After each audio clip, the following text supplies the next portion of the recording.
everyone! So, nandito po kami sa Asian Market. Pakita ko sa inyo. Ayan, kasama ko si Menchi. Pakita ko sa inyo ang presyo ng... Tignan niyo itong malunggay, oh. Oh, ito malunggay. And look at the price. $8.39. $8.39. Ito lang siya, oh. Ang malunggay. Diba? Medyo mataas po ang presyo ng malunggay. Kaya... magtanim po tayo hanggat may itatanim. Kasi sayang. Tapos ito, oh, may pechay din dito. Ang pechay is 2.06 per pack. Depende sa bigat niya. Kumuha ko ng isa. And ayun. Diba? Ito mga gulay-gulay dito. Diba?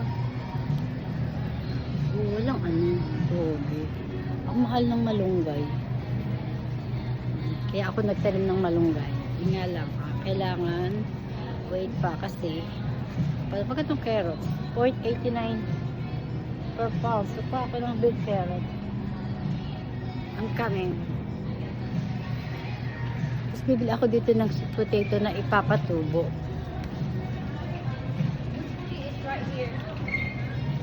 What is it? Ano to? Kakao. Kakao? Uy, tignan nyo ang kakao, oh.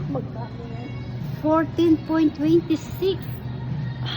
$14 isang kakao. You want this?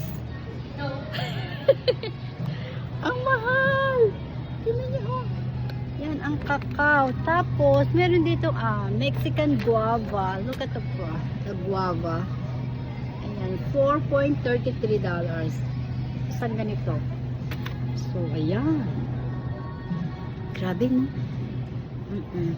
Ganyan po ang presyohan dito. Mahal ang kakao. Mahal. So, yun po.